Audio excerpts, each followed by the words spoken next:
Hey guys, it's Jenny with Mango Artist Bar, and our little subsidiary art kit company is called the Go Box, and that's what this kit is from, the Go Box. And I am going to be teaching you how to paint a bonfire camping scene on this really cool reclaimed cedar board that Paul makes with the Juniper Yeti workshop. And he actually takes old fence boards and cleans them all up, treats them, and sands them all down, does a lot of work to them, cuts them into the Oregon shape, or if you're not in Oregon but you want to paint the same scene, we also have them in a rectangular plank shape, so that's an option too. But if you are in Oregon, let's go ahead and start this painting using the Oregon board. So I always think Oregon looks like a big squashed piece of bread shape. So when we do paintings in the studio where we have to draw the Oregon shape, I always tell people, you're just gonna draw a squashed piece of toast. And that seems to help everybody kind of calm down and not worry so much about drawing actual Oregon. We don't have to worry about that with this, since we're just gonna be painting a scene on this. If you've never painted on wood before, it tends to suck the paint in a lot more than canvas does. So it's kind of fun actually. A lot of people really like it. When we first started doing these, we had been doing canvas painting for about 5-6 years, and a lot of our regular students came in to try the wood painting class, and several of them said they really liked it much better than canvas. So hopefully you guys will have fun with this. Your kit is going to include the board, and then you're also going to get some paint colors, probably more than you'll actually use with the painting. But let's talk about colors. So I've got dust on my palette because I was dusting this off with my big brush. You can do that too if you feel like it's got some sawdust on it, or like this one's been sitting in the garage for a little bit of time, so it has sawdust and regular dust on it. Let's talk about colors. We have 5 for this painting. We do a lot of mixing with the colors. We have our deep phthalo blue, which is a dark indigo blue. Bahama blue, which is my personal favorite. I love anything turquoise and teal. White, and oh, I'm missing a color.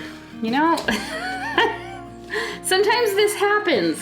When I first was setting up my palette, I realized I hadn't pulled white off the shelf, and now I just realized I need black too.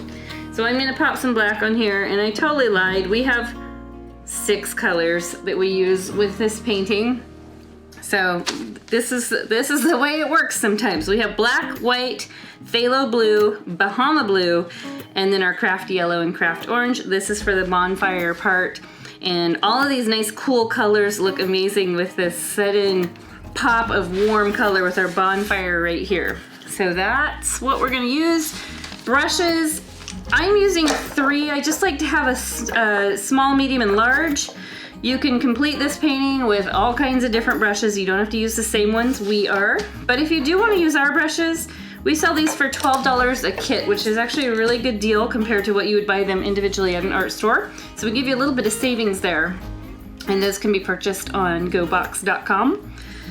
And let's talk about this wood. So it is being reclaimed wood, being the fact that this was in somebody's yard and was somebody's fence at some point in time.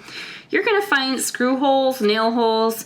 You're gonna find the occasional little dent. Some of these are really, really rustic, and some are more smooth and flat.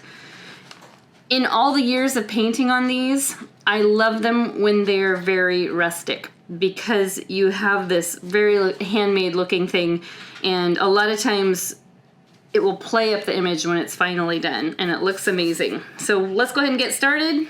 You should have a little mug of water or a cup of water, a paper towel or paint rag, your board, and your paint. So let's go ahead and take our biggest brush to start. I'm gonna dip it in water, just kind of brush it lightly on the bottom of the cup, just to wake up those bristles, loosen them up.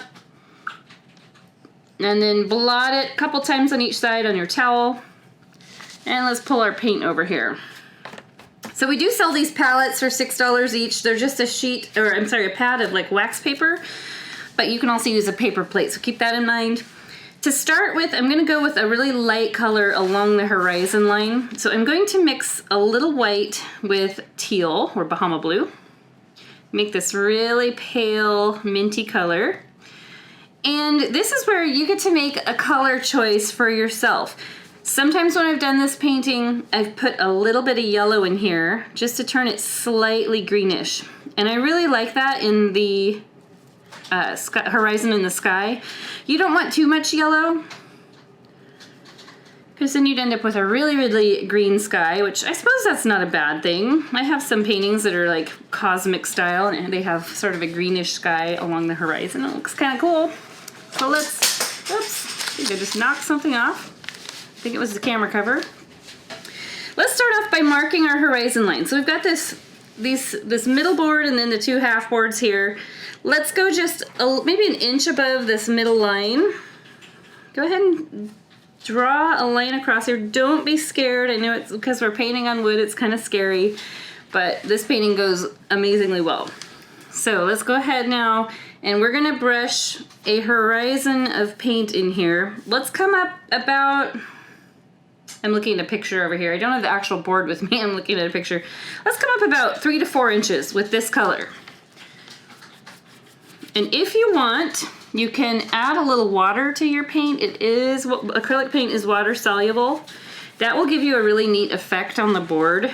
It kind of works more like a stain, which is really cool. You can play around with both, because if you start with a light, thinned out, watered down stain, and it's not bright enough, or you don't really like the look of it, you can paint right over it with paint that doesn't have water mixed in it. So you can see as I'm painting, the paint really pulls this amazing texture out on the wood. And a lot of times when I'm doing these paintings, I don't go all the way to the edge, because I do tend to put a gradient border around this. I'll show you that later. It's amazing how fast the paint dries on here. Now you can have some areas where the wood is still showing through. I like that look better rather than it being solidly painted on the whole thing.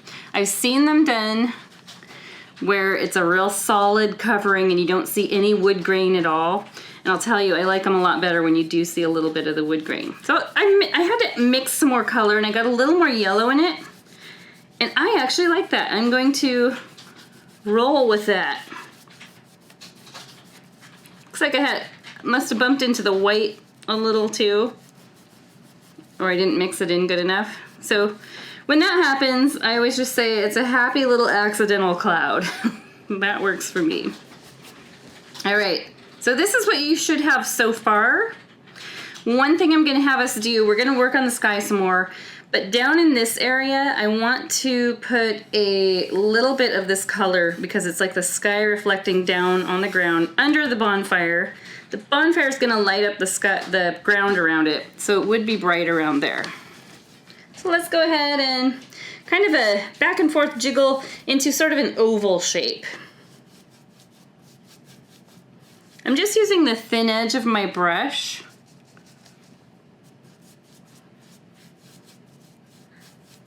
And either like a tornado shape, like a fat tornado shape, or an oval, just some kind of wide blob down here. It's a technical art term, wide blob. And it's just under this board here. Loving the wood grain there. So it looks weird right now, definitely. It kind of looks like, what are we doing here? This is coming together very strange, but I promise you it will end up coming together beautifully. We are gonna have a mountain range put in here in a little while, but we need to transition to a darker sky. So we've got this real brightness that the sun has set behind the mountains, and it's got this lower part of the sky is nicely lit up, but as we go higher into the sky, it's gonna be getting dark. Let's take our brush, and you can wash it off if you have a lot of paint on it, or wipe it off. I had some white on there. And this time, I'm not gonna use my mix of color. I'm gonna go straight for the Bahama blue, and I am going to add a drop of water to that. And let's go ahead and layer that on top here. Just brush it down into the edge of this greenish paint so they sort of fade nicely together. And you can see I'm kind of using this slight upward angle brush stroke. You can do a kind of scooped sort of brush stroke. You can do a nice smooth back and forth. I tend to prefer an angled brush stroke, whether you're going to this angle or that angle. I suppose if you're left-handed, a lot of people will go to the other angle. But mainly, we just want to get the sky color on there, whatever it takes. The water mixed in here is great. Think of it like a wood stain, thinned out. Pop that up there. And again, I'm not going all the way to the edge because we are going to put in like a vignette type of border around it, just to make it look really nice. All right. Definitely seeing the wood show through there. That's why having that water mixed in there is helping me with that. What it does is the water thins it out, and so some of the paint goes in, and then the grain that pops up is able to still stay up and be showing through there, kind of like texture. All right, now we need to transition to a darker blue. What I'm going to do is I'm going to mix Bahama blue and the phthalo blue. About equal parts is probably about what you need. Maybe a little more darker blue. And let's go ahead with that. You can add a drop of water to it if you like that stain look. And I'm going to brush this in and come down into my wet paint just a bit. This little strip we're putting on here is maybe just about an inch to an inch and a half in height here, because we're going to go straight for dark blue in just a second. So right through here looks not so pretty to me because the transition was a little too rough. And what I want to do is I want to smooth, while this is still wet, I'm going to work kind of quick. I'm going to wash my brush and dry it off. I don't have to get every last little speck of paint off of it, so just a quick wash and dry is good. And I'm just going to work with this paint and smear it down, kind of smudge it down into your teal Bahama blue that we put on there. Now you can see it blended so much nicer. If you like a little more dark sky to your painting, you can pull this color down a little more, but keep in mind we're gonna have the mountains in there and they're a very similar color. So having a nice good strip of this blue is good. Okay, so I'm gonna go ahead and go right for the phthalo blue.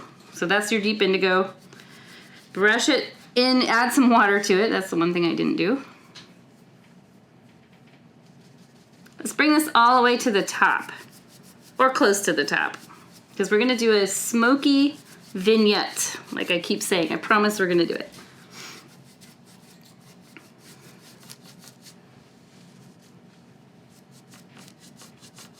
Now we're gonna get up in here, this little funky spot of Oregon, where we've got, I think Astoria is up in there, Rainier. I live right there.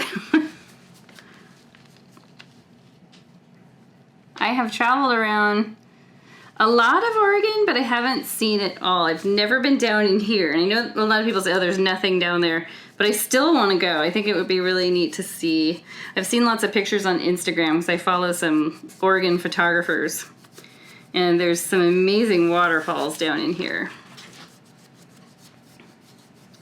All right. That looks pretty good. We're gonna work on that a little bit longer in just a minute, or a little bit more, sorry, in just a minute.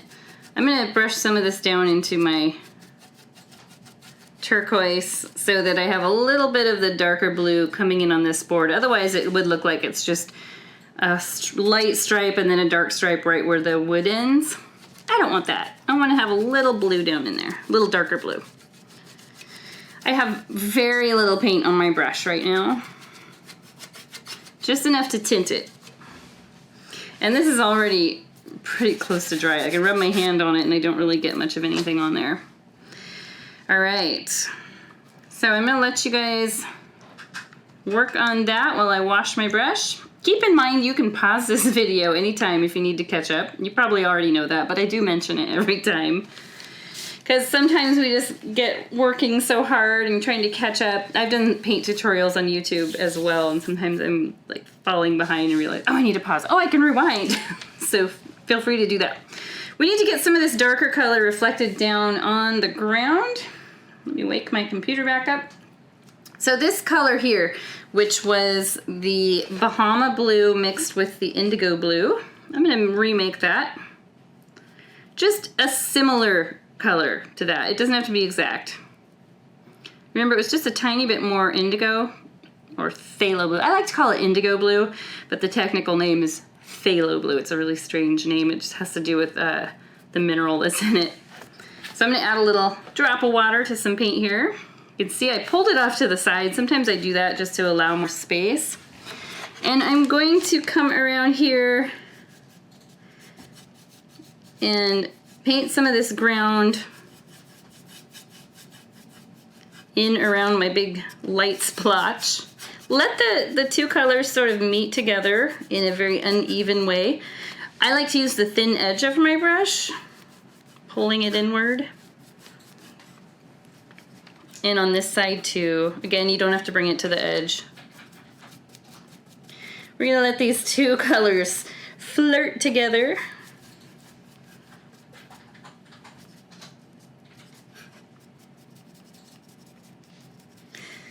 I just like to add more as I go along. Sometimes I'll lurk on a spot and then start moving along and then come back and realize, oh, you know, I could have used a little more paint there in that other spot. So you can always go back and touch up. It's just hard if you add too much and you're stuck with having to take it away. That's the hard part.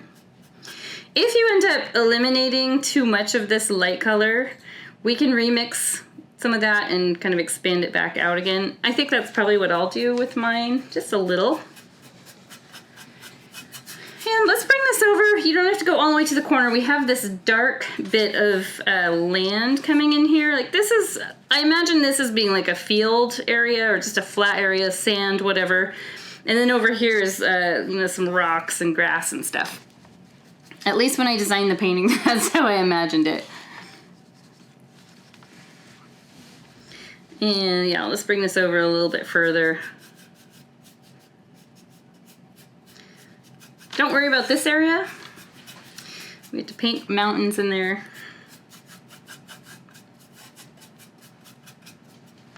Okay. Now I'm going to, like I said, I'm going to expand this out just a little more because it kind of closed off some as I brought this darker blue in. So I will wash the brush. If you feel more comfortable using a small brush to do this, like I would recommend like the medium brush, I'm going to go ahead and use my biggest one, but I am going to use the thin edge. So I'm going to be using it horizontally, using that skinny edge. Palette comes back. I want to mix white, Bahama blue, and yellow to create this original color we started with. So you start with like the minty color, and then you add in a little yellow. Again, it doesn't have to be exact, so don't beat yourself up trying to make this exact shade. And you can hold your brush up to it and see if it's good enough. Yep, it's good enough. Okay. I don't want a ton of brush. I mean, I don't want a ton of paint on the brush for this part because we already have it there. We're just sort of blending it out a little bigger. So if you have a lot of paint on your brush, I want you to wipe it on your towel a couple times on each side. It'll still have paint on it, even though it might look like it doesn't. There's still paint on there. And I'm going to work from the center outward. Just bring this bright spot in this way a little more. Leave some of the darker blue showing. So they're sort of intermingling a little more. Part of this is highlight from the Bonfire, as I mentioned earlier, but that looks pretty good to me. We are going to later on add highlights in orange and yellow. That would be straight reflections of the bright Bonfire, which is huge. Bonfire that big might be kind of scary in the woods in the summer with the dry weather. All right. So I promised you we were going to go back to here because I have very, very dark at the top, and that allows the little white stars we put on later to really pop out. So the last color we used up there was just straight phthalo blue. I washed my brush, and I'm gonna I already have some here that has some water mixed in it. I'll add just a bit more paint to that. So I'm gonna take my phthalo blue and I'm gonna add just the tiniest bit of black to it. And you'll get a color that is a dark slate. We actually use this color for a lot of the items shown in this image, like the trees, some of the landform, land masses, and all that.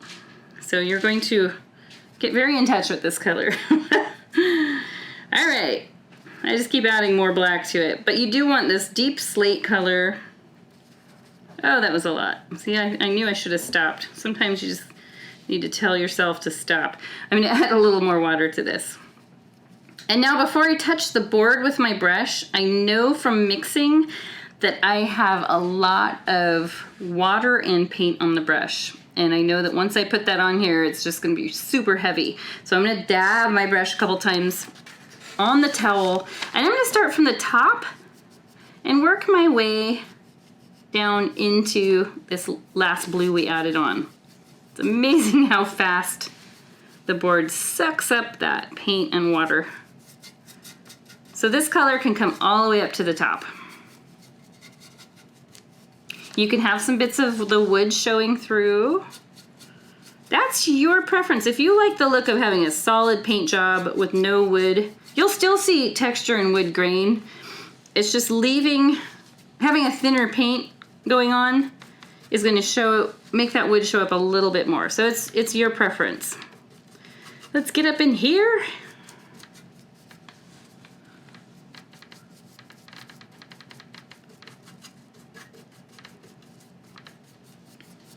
All of these boards are they have such neat individual characteristics. When Paul does a batch of them for like a big class at the studio, it's really fun for me to look through the bin and see the differences in each one. We actually our neighbor was having her fence redone and she allowed us to take some of her fence boards. And so we made one of these for her, and she really thought that was cool. She got to have a piece of her old fence. She's lived in our neighborhood for years and years, had her fence for years and years, so that was really neat. All right, let's go ahead. We're gonna add that kind of smoky vignette that I keep talking about around the side. We wanna use this same color, but definitely watered down, maybe even a little more watered down, so it's more subtle. See how thinned out that is? You still see the color, but it's not gonna be quite as dark as this. Even if it ends up that dark, it's okay, it would be fine. All right, so I'm just gonna pull from the edges inward. I needed to blot my brush first. Forgot to mention that. And some areas you might see need a little more opaque paint, so not so watered down and transparent. Like right through here, I've got really bright spots where I first started. I was a little heavy-handed. So when I have that sort of scenario, I'll use the same color, but maybe a little less watered down, just so it helps dull that down a bit. And here's what I can do. I can always wash my brush, dry it off, and while this is still wet, I can pull it inward, just sort of blending it inward. This technique we've used from the very first wood board painting, doing this vignette around on the edges, and we do it with almost every single one because it gives it a really cool sort of rustic wood burn look, like somebody's sort of singed the edges.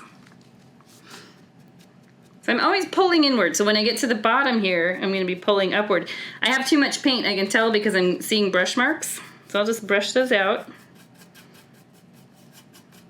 Anytime you have that, here I'll make one so it's real obvious. If you have that sort of thing happen where you have the brush stroke, wipe your brush off on your towel. We're gonna use the towel a lot on this. And while it's wet, just smudge it out. And it's all gone, blended right into the ground there. So I do that a lot. I'll brush upward and then I sort of blend it out. if you need to wipe your brush on your towel, do that. Sometimes you might not have to. I keep having to mix more paint, so if you're having to do that, you're doing it right. It just is because of how fast the wood really absorbs the water and paint on this.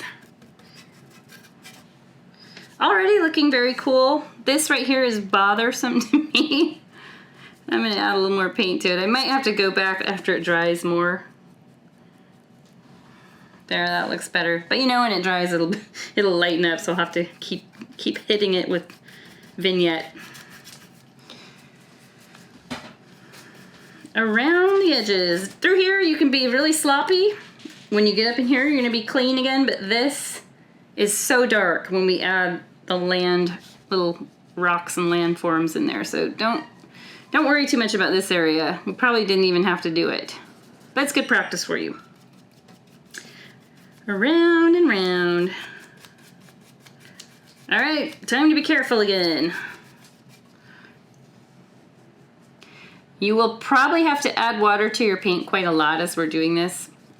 It just evaporates really fast, and like I said, the wood kind of sucks it in. So here, a little too harsh, kind of like what I was doing down here where I fixed it up. So same thing, just blot your brush on your towel and kind of brush it in there. That's a little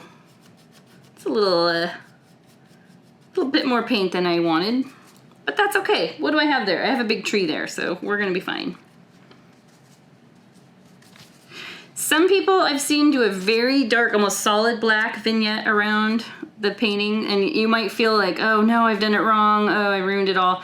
No, it looks really good in the end, so don't worry about that if yours is darker than mine. I've also painted on these so many times I kind of have a good feel for what it feels like to put the paint on the wood and how it reacts and how to fix different spots. You can always take your paper towel or paint rag and kind of smudge things around. Mine was a little too late here, it dried a bit. But like I said, I have a tree going here. This doesn't look too bad anyway. Maybe I'm being a little nitpicky. All right, I washed my brush. Now if you feel like you want to add anything else, any more of the dark, or what I'm going to show you next, some people have maybe lost the lightness because they've come in just a bit. You can sort of re-blend in a little bit of the lighter color if needed. The one spot that I like to do that is this just sort of ends right here, and then this little upper corner of Oregon is pretty dark. That's okay, you could load a bunch of stars up there, but I do want to show you how you could bring a little bit of this light color up in here. So I already have some of that, and that was just your phthalo blue with Bahama blue mixed together. A little more phthalo blue than Bahama, so it's not light, but it's not super duper dark. I don't want much paint on there at all. I have very little. You can see how little is on my brush, and I'm just gonna brush it, working my way up in here, just a little at a time. Think of it like, well, I always compare it to makeup. Like if you have new blush and you don't know how it's gonna look on your face and how potent the color is, you wanna go a little at a time. And I just went a lot at a time. So I'm gonna take my brush, clean it off, and this paint is already still wet. You know, I'm gonna smear it around with my finger. You can use your fingertips at any time. They're also a tool. And there we go. Take a look, see if there's any spots that you wanna go back and touch up or add any more paint to, or bring, you can bring some of this lighter blue up in here like we did here if you want. I do see a spot on mine where, kind of like over here, where I started off with a really bright, opaque Bahama blue. And I feel like I could darken that a bit.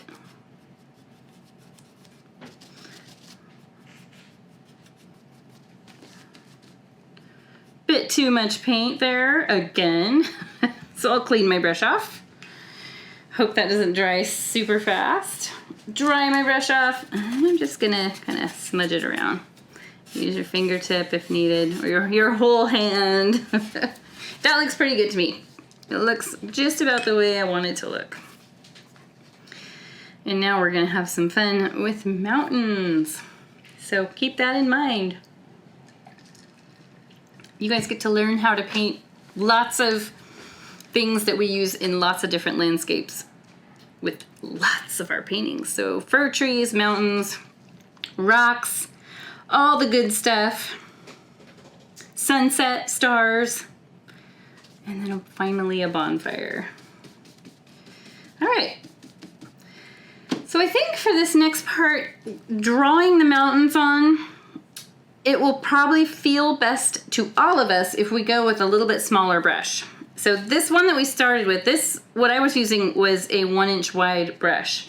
And we have, in the past, we've used smaller flat brushes like this. This time I have a round number 4, but you might have a flat number 8 is another one that we use pretty often. But either one, flat or round, is gonna work. We just want it a little bit smaller than that first one. And we're gonna mix a color first, and then I'm gonna talk to you about how to draw Cascade Mountains appropriately and make them look like Cascade Mountains and not like the 3 pyramids of Egypt. So let's mix Bahama blue and phthalo blue. So we're gonna get a color about like that, maybe a tiny bit darker, which would mean you're gonna pull a little bit more of your phthalo blue into the mix. And if you like the greenish idea, let's see what happens if I put a little yellow in there. If you use just a little bit of yellow, it does make a really nice color. Just make enough of it that you can paint 3 mountains in, because I am really bad about not mixing enough paint, and I'm constantly having to go back and remix it. So I've become sort of a mixing expert because of that, or at least I like to think I am. So this is a nice color. I really like it. It is sort of a deep teal.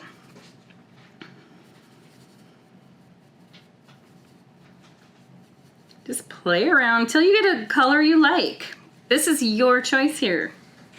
I don't recommend doing mountains in orange, but with the blues, play around until you get a color that just sings to you. I think I played around a little too much. I just keep adding and adding. There we go. This color that I made, it should show up. So I'll hold it up against, yep, it's gonna show up just fine. So I just was playing around with the Bahama blue, phthalo blue, and I added just a tiny dash of yellow. And like me, when you mix your paint, you probably end up with a giant glob of paint on the brush. And when we are starting a drawing, like drawing mountains, we don't want a giant glob of paint on the brush. We want just a little bit. So what I usually do, my towel's looking amazing here. I'll usually take it and just sort of spin it off onto, you can do that on the palette, that wastes less. So I just sort of spin it off onto the towel. And you can redip the tip of your bristles into fresh paint, so you have a little dot on the tip of the bristles. That's helpful. And I'm gonna talk to you, I'm gonna put this aside, and I'm gonna talk to you about painting mountains. Let's see, you go over there. Got dust on here. When I first started Van Gogh, dust everywhere, 9 years ago, I had a lot to learn with teaching. I had taught kids before, lots and lots of kids, but I had never taught adults how to paint. And when I said, we're gonna draw Mount Hood here, and I drew Mount Hood and I turned around, most people had drawn this. Because you think of a mountain as being triangular, which they are. They are a triangular shape. However, they are much wider than they are tall, like maybe 3 to 4 times wider than they are tall. So the height here is perfectly fine. But what we want is the gradual build. So you start way out here and then build up to that height and then back down. And then a lot of them have little bumps and crevices and stuff. So like Mount Hood has an extra little bump right here. So I add that in if you're thinking you want to paint Mount Hood. Anywhere you add little bumps and ridges, it makes it look a little more natural. And then I would end up just filling all of this in. And look at that, it's a sloppy mountain. I didn't take a lot of time on this one. I don't want to use too much of my paint color. And the other way that we've taught it in the studio, and this might work better for you. So let's say this is our horizon line. Let me make sure, okay, you can see me. Let's say this is our horizon line where we're gonna start the mountain. Some people like to start with a low bump like this. Like think of it like, I always compare it to like Loch Ness Monster swimming and you see just the bump of the back poking out of the water. And then what you do is you come in, you add the little triangular peak to the top. So a lot of people feel more comfortable doing that gradual build. I tend to just go for it, but I've painted mountains over and over. So for me, feels a little more practiced, but do what works for you. We do have two mountains on here. We have a shorter one and then there's a larger one next to it. So for the larger one, I would do a secondary, little bit larger Loch Ness Monster.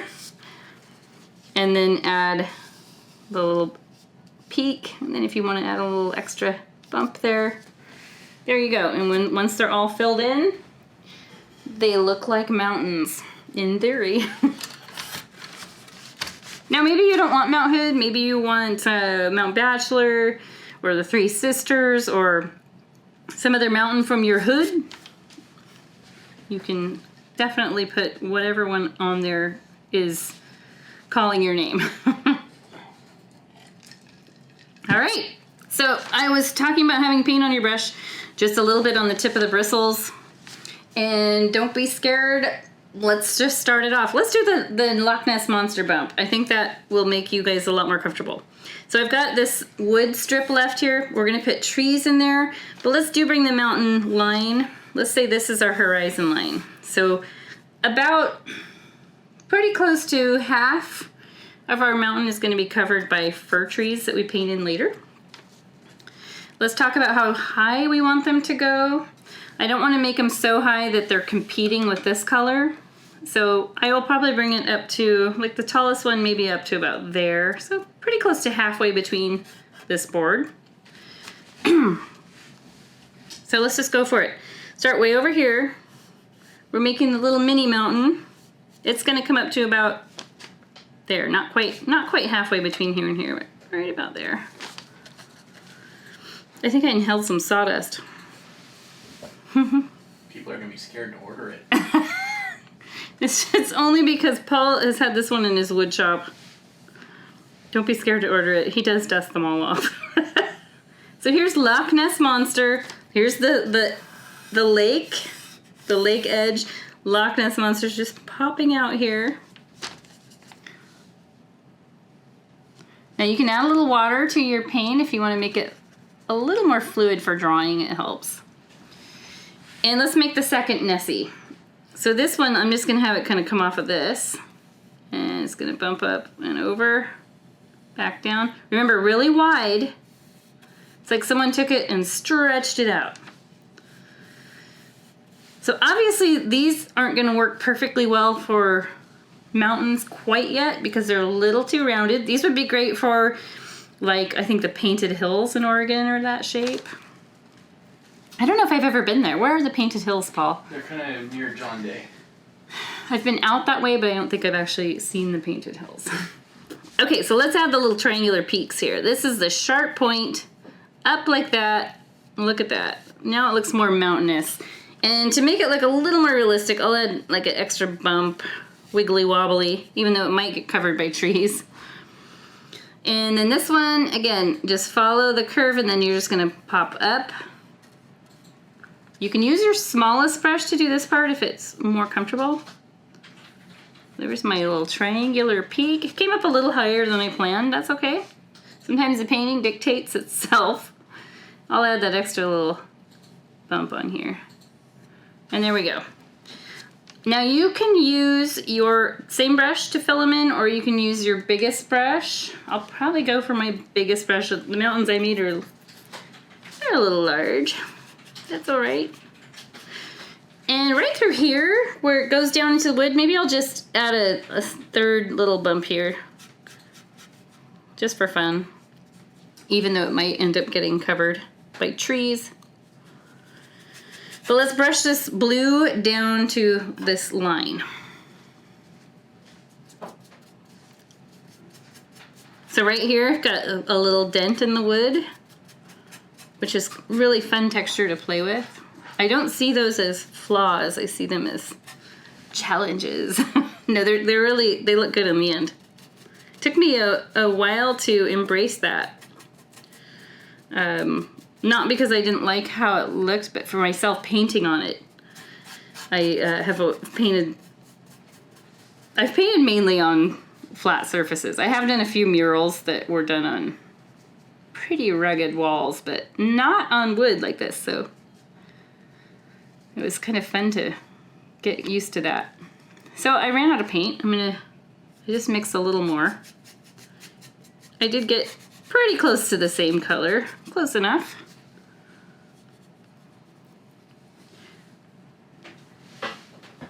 This is where, when you're filling them in, you can sort of reshape any funky edges. Add extra little bump outs if you want. So the two mountains are just gonna blend into one giant mountainscape here. Oh, I keep running out of paint, even though I mixed a lot, but I think I used up a bit of it when I filled it in on the paper. Not quite there.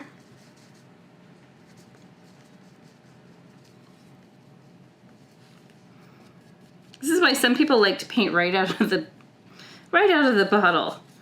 Then you don't have to deal with this. But there's a lot of fun things with mixing color, and I highly recommend it if you ever have extra paint and you want to play around. Make a color chart. Let's see, I've got one. I'm gonna show you guys sometime. What I have right now is a very unorganized mess, but I do make color charts for a lot of my, especially watercolors. Oh, there's one. So this is where you can play around with, oh, what happens when I mix turquoise and red? Here's what happens when I add brown to it. So do that once in a while. That's the way you'll learn. Or you can paint right out of the tube. Either way. All right, let's just bring this down into the vignette. We can paint more vignette over if needed, but I think it looks like we've got some trees over here, so that's not a big deal.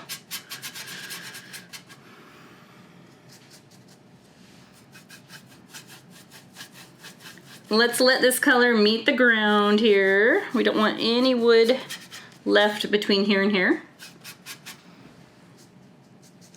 The place where we'll have some wood left is right here. Oh, wrong color. Need a little more dark blue in there.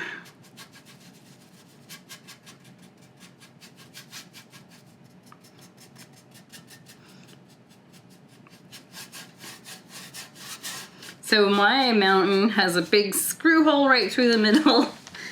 But I do love that. I just think it's really neat to have that once in a while. There's one painting we do where you don't want it, and that is a painting that we do of Santa.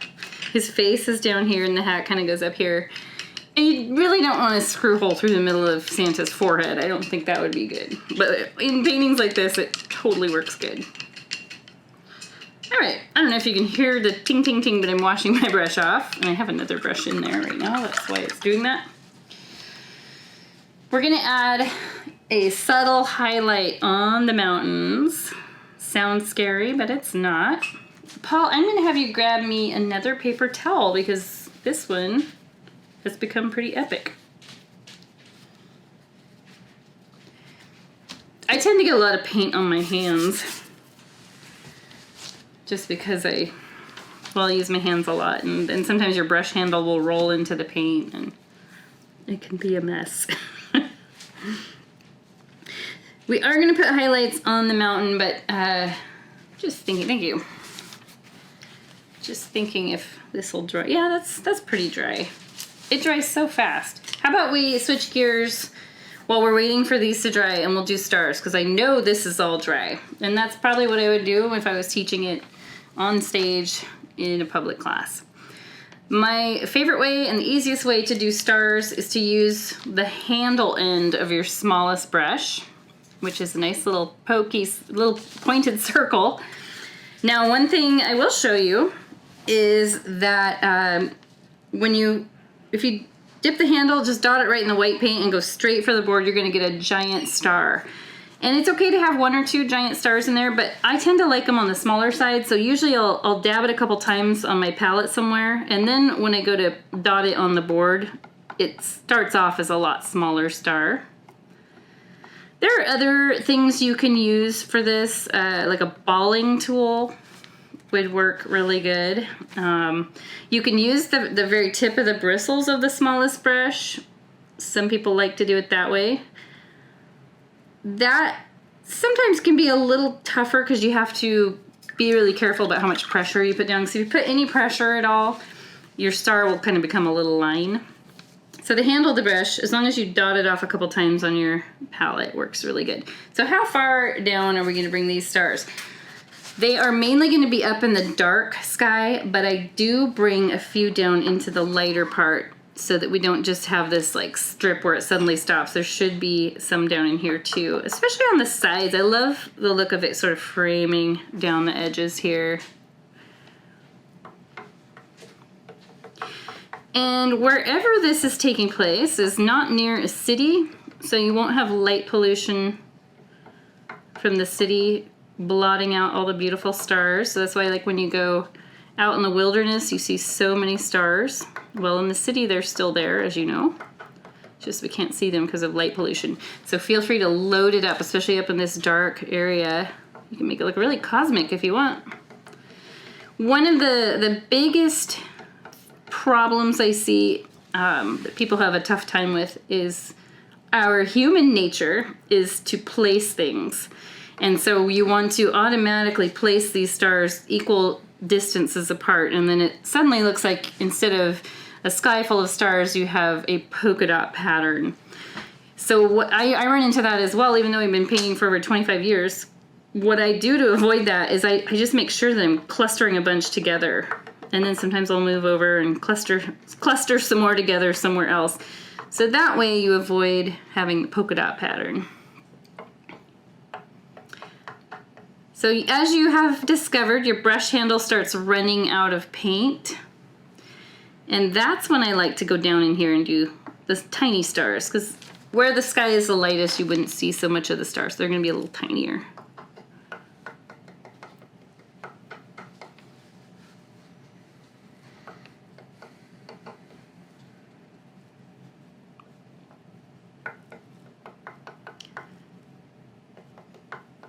If you want to take a risk, I can show you how to do a comet or a shooting star. I will show you how to do that right now. So right now we have an actual comet, Neowise. I haven't seen it in person, just pictures, but it won't be seen again for 6,800 years. It's in the northern hemisphere right now. Let's go ahead and draw Neowise. I've seen a lot of pictures. It's super cool. Where I've seen a bunch of pictures in the Cascades where it looks like it's literally coming straight down at the mountain, which is really awesome. Awesome for photos. Not so great for a painting. So we're gonna make one that's kind of just going to the side so it looks more like a shooting star.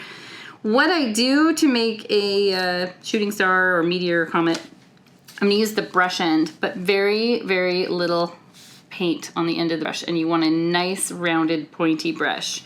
So I'll just dip the very tip of the bristles and pick up a tiny speck of white. And I'm gonna pick a star. This one I don't really like. It ended up a little too big. I think it was the first one I did. And I'm just gonna zip this back here.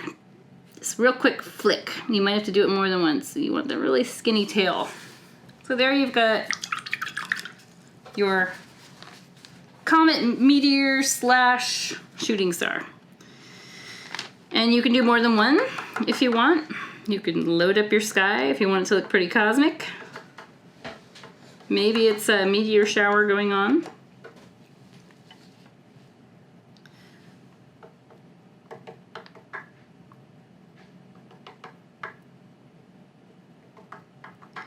And if you don't like it,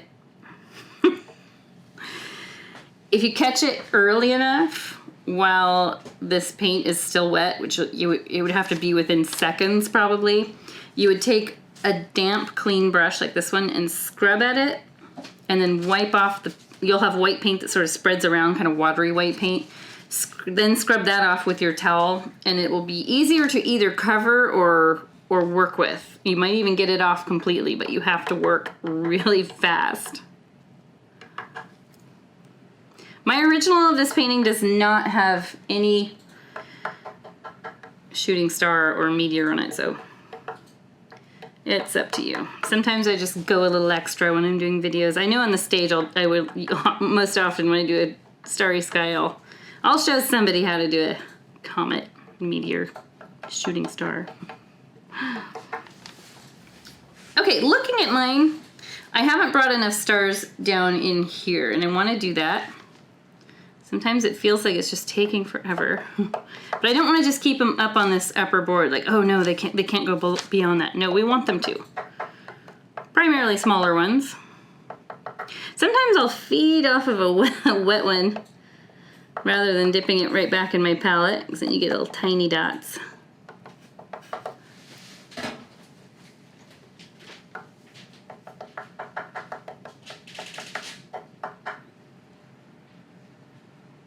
Sounds like we're building something.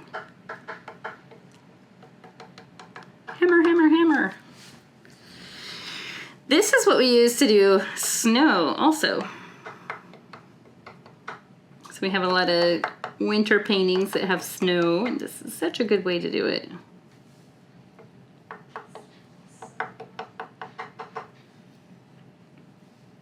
Doink, doink, doink, doink. You get to decide when to stop. You can always go back and add more. I think I'm just about ready to stop. Yeah, I like that, and I like how it's uneven. Like, I don't have a perfectly straight, like, border where it stops. I've got these stars kind of come down here. These are just sort of raining in here. So it's a little uneven. That's good. It should be. Nature is unplanned.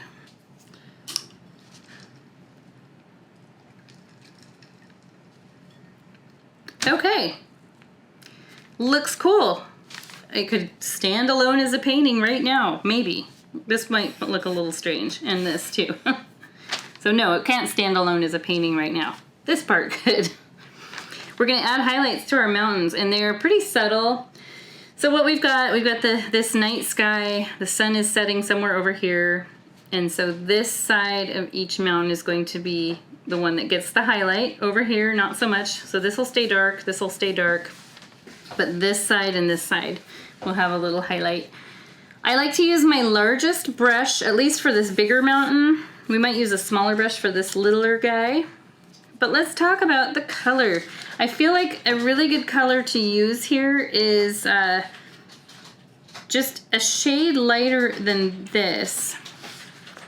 So you can lighten it by adding more Bahama blue to it. But you know what? I have to remix the whole color because mine dried up.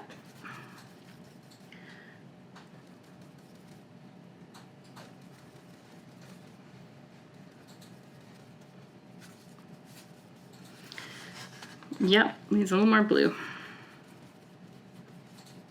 It was kind of a tealy blue color. That's pretty close. So what I want to do for highlighting, I want to add just more Bahama blue to this. You want to lighten it, maybe 3 shades lighter. 2, 3 shades. You want something that's going to stand out, but not something that would be super in your face, like if we were to just highlight it in white. So when the sun is down, you do see a highlight on the mountain, even if there's snow, but it's never pure white when it's evening time and the sun is set. It'll be whatever color the sky is, or reflections of what's in the sky. So this is a pretty good color. I'll do a little test swap. Yep, that's perfect. I have too much paint on my brush from mixing, so I'm gonna wipe it off. And here's what we're gonna do. We're gonna use our brush like a palette knife. Now, if you have a palette knife, you can use a palette knife, but I'm gonna use this thin edge. See how we've got the wide brush? It's just this edge here. I'm gonna dip that in the paint that I just made. So there we go. And then I'm gonna pop it down here and I'm gonna scrape it this way. And you'll have to do it several times. If you prefer to use this edge of your brush, you're just gonna, it'll probably be a little bit harder mainly a little bit harder to use a smaller amount of paint. So I do like using this edge of the brush.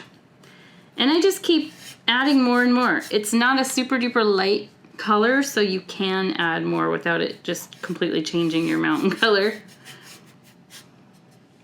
And you can create a glacier looking thing. Like I'll take this middle-sized brush. Mount Hood has this curve like this, and then the highlight comes from that. This is one of those things where when you're right up close to it, like we all are painting it right now, it looks messy and not right. But if you stand back, then it's kind of like you have the aha, oh, that's amazing moment. I've seen it so many times in the studio. I will literally pull a painting off someone's easel and walk a few feet away, and then suddenly they love it and can't believe they did it. So up close, yes, it's kind of not so pretty. It's rough, and it doesn't, seems like in your brain it's hard to make sense of it. Just go a little at a time. You can always add more. You can always remake this color and paint over and start again. So don't worry, don't stress out about any of this. I'm just slowly adding a little more here and there. And then I'm gonna do this one too. Now this is where, if you want, you could use this brush. So if I were using this round brush, I'd just kind of do the same thing, load the paint on the side, scrape it down here. You can come further down on the mountain. We have trees that are gonna come up there. So I could highlight down in here if I want.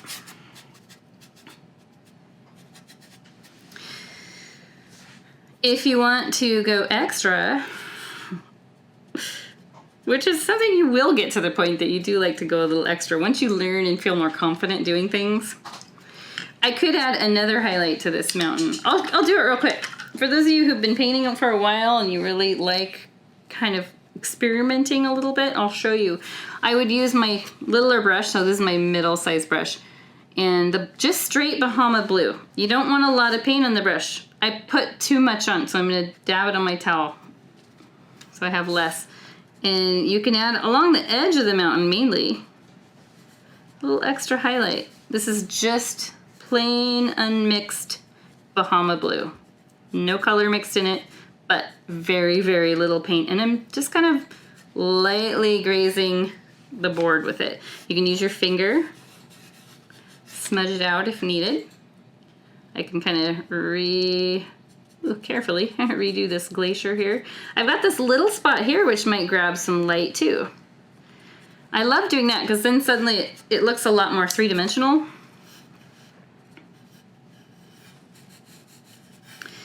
And I'll add some over here. It's not super hard to do. It's more of a, if you feel comfortable doing it. And really, if it didn't work out, paint the blue color over your mountains and start again. Pause the video. All right, could get a little highlight there. So that's about all the highlighting I'm going to do. You would have some areas that are going to grab light a little bit more. So, you know, it's not all going to be one solid light color. I've seen that before. I mean, Bob Ross kind of does that where he has a black triangular shape and then he just literally scrapes white down one side. But it does look good if you have some brighter areas, like maybe there's this jagged edge of a glacier or something that pops up right here and it's really going to grab the light. And then down in here is more of a flatter area, more recessed, so it's not going to grab the light as much. But right here where it bumps up, it would grab the light. So that's how you start thinking in like a three-dimensional term. Great, we could keep going and going. The mountains on the original I kept pretty simple. Highlighting wise, I didn't do this extra stuff. And you can do however you want. That's a weird color there. Yeah, you can just keep the simple basic highlight or you can add the little extra brightness. But let's go ahead and start working on our tree line here, which covers up the base of our mountains. It comes maybe close to halfway up. And I'll show you the technique. So you can use your middle round brush or flat brush, or you can use your biggest brush. I'd say start with the biggest brush, see how you feel with it, and then we'll go from there. So I'm gonna wash this off. And we are going to mix the kind of slate blue that we used originally. We're gonna mix black and phthalo blue. So it's kind of this color that's already dried on my palette. Pretty dark without the water in it.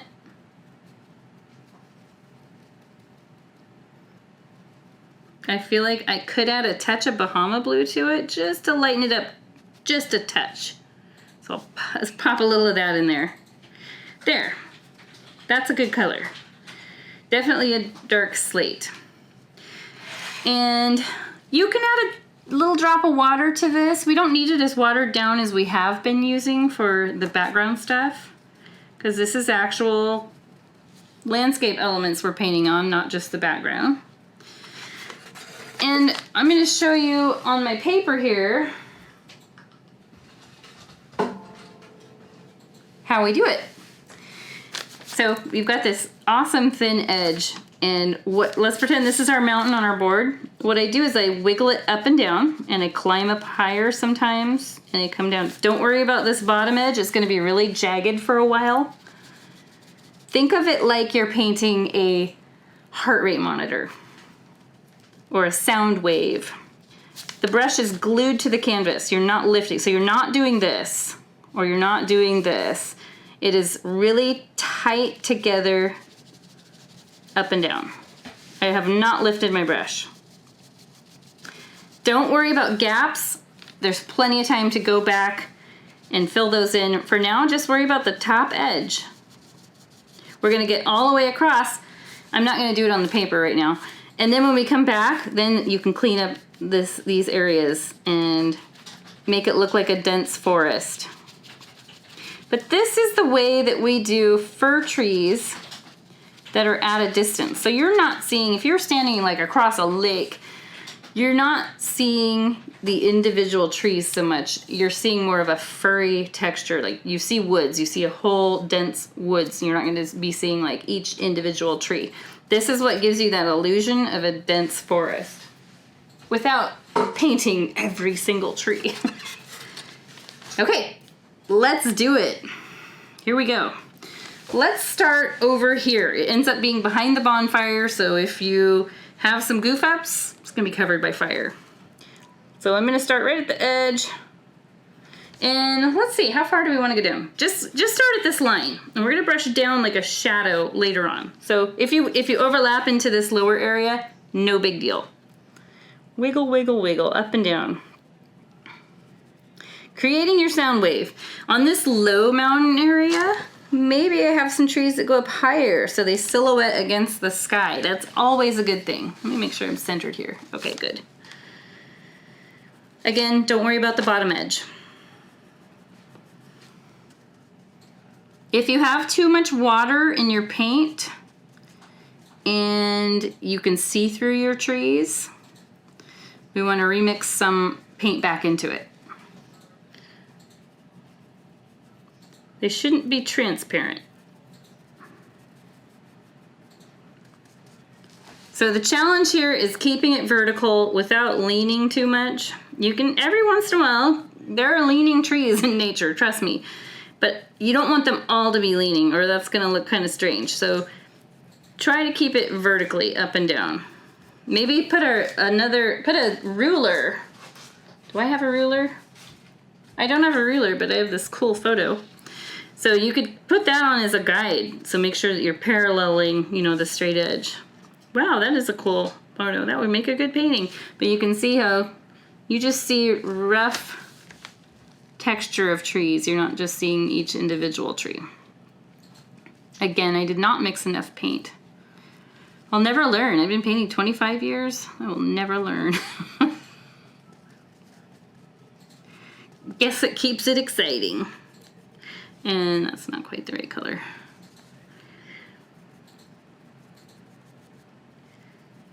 There's plenty of time to go back and fix up any of these with a smaller brush.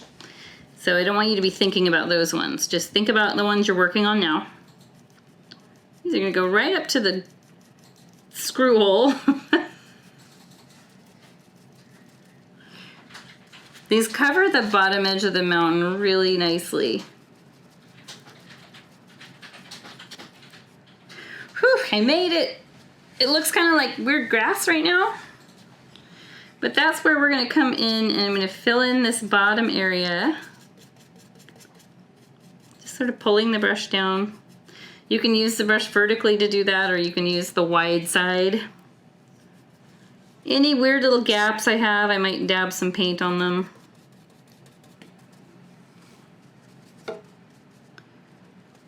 This is fun. I haven't painted this painting in quite a while. At least a year. I have a teacher in the studio. She teaches a lot of our classes, and she's amazing. She can paint anything. I can just show her, here's the painting I want you to teach, and she can know exactly what color it is and exactly how, because she's worked for me for so long, she knows the order of things, how it works best for teaching, what order to put it in. So yeah, she teaches this a lot.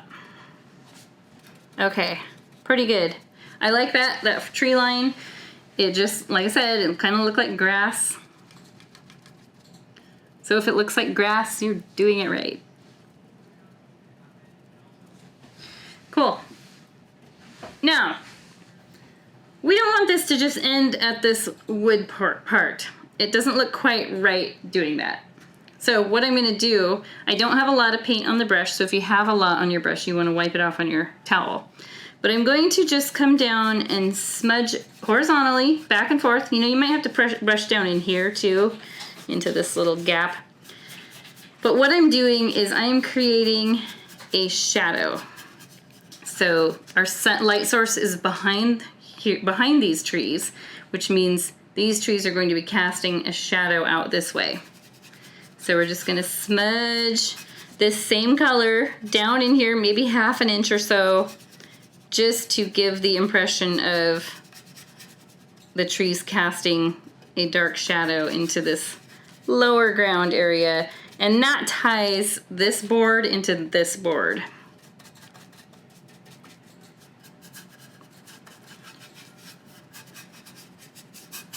Awesome. That's all I need. Just a vague suggestion of a shadow. And I'm gonna wash the brush. If you're still working on trees, pause the video. I got this one little greenish area over here that was just like, probably, I think it was right when I started and realized I had too much yellow in the mix. But it's one of those things that like Bob Ross calls a happy little accident. I actually really like it. I dig it.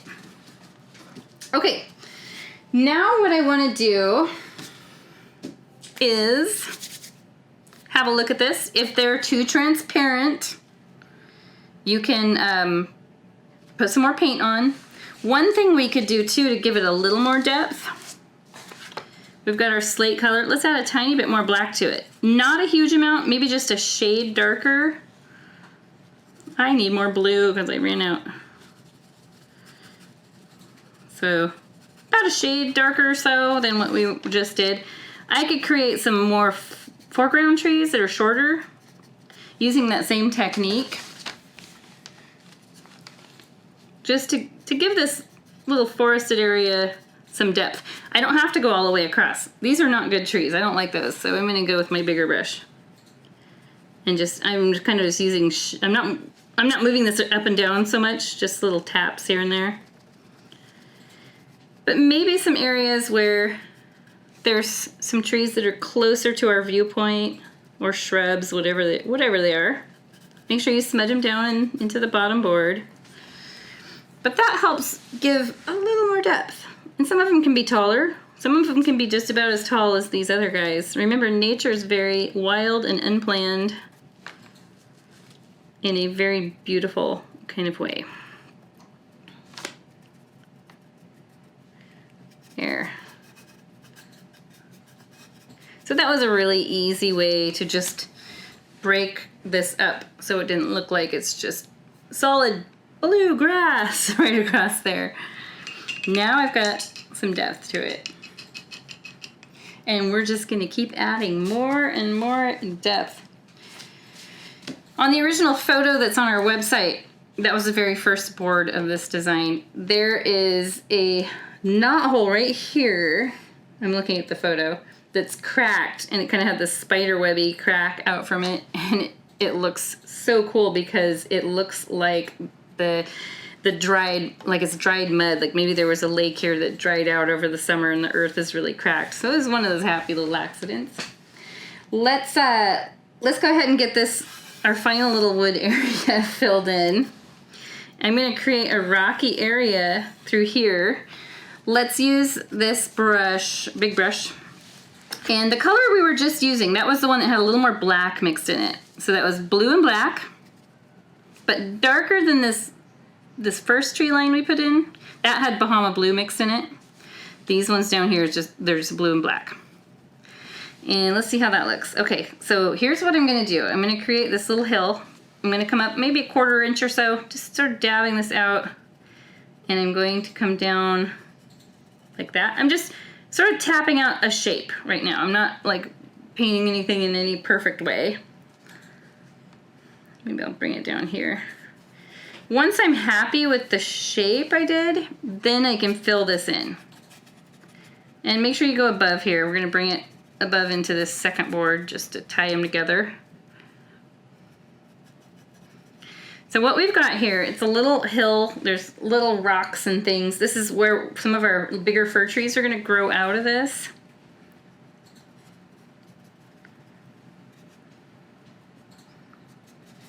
And we're just gonna bring this color all the way back to the corner. Go right over your vignette here.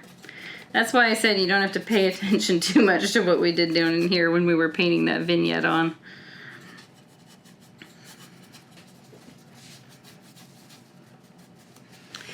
And on this one, I'll probably paint it fairly solid, so I'm not gonna do the thinned out stain kind of look like we did earlier. You can leave a little brown wood showing through. I think that looks good. Maybe it just ends up looking like some little earthy elements. I feel like mine really slopes. But maybe that's just the way it wanted to go today. That's all right. Got plenty of room.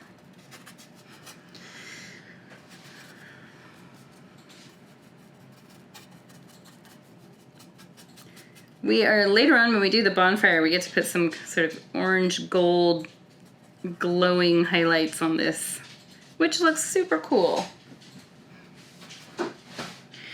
So to me, this looks a little too sculpted, like someone just came in and shaved the earth down to make this perfect hill, which we know when we're out camping, those kind of things are hard to find. A perfectly sculpted area to camp in. So what I'm gonna do is I'm gonna take my medium brush, the same color, and I might add like a jagged rock here. Kind of like how we added the extra bump on our mountain. And I'll just fill that in to match the hill.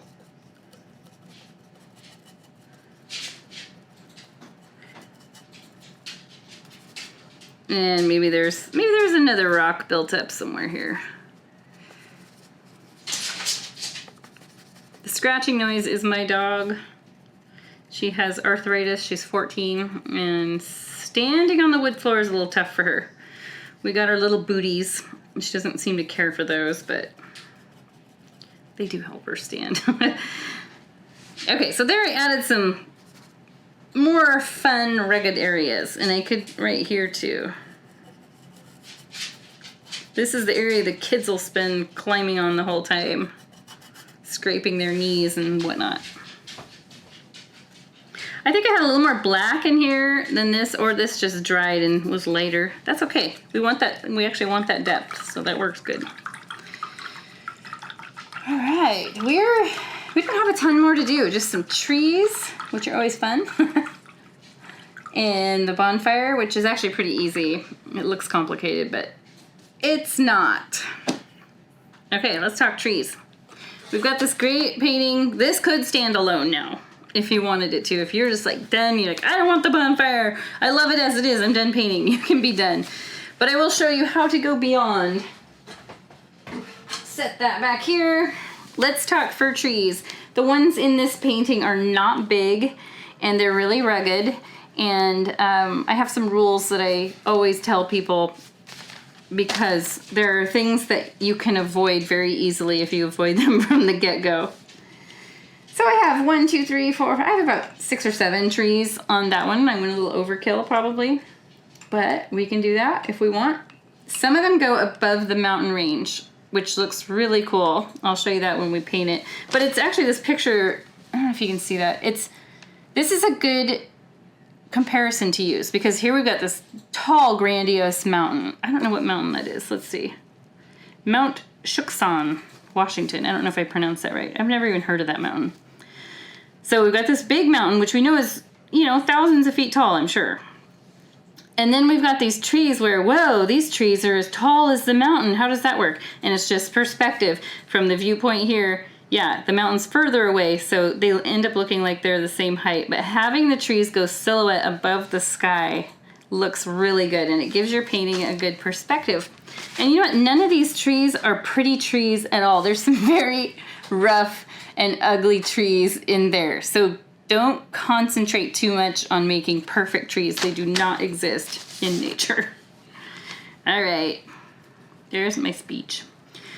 I like to use the middle-sized brush for some of the larger trees, and then we will switch down to this little guy if needed for some of the smaller ones. And I'll just use black. I'm gonna thin out the paint with a little water. If you really like the blue-black base of this painting, you can add a little of the phthalo blue in there. I think that's always good. It's still dark, but it has more of a slate, dark, deep slate, kind of charcoal gray thing going on. Okay, so when drawing a tree, I'll just do one right here. I like to plant it first, then I plant the height. See, this one is one that I'm doing taller than the mountain. Looks so great silhouetted against the sky. At the very top of this tree trunk, which it's thin, but it should be a little bit wider at the bottom. Most of the tree trunk won't show. There's a few little dotty dabs, so let's do a blown up top of a tree.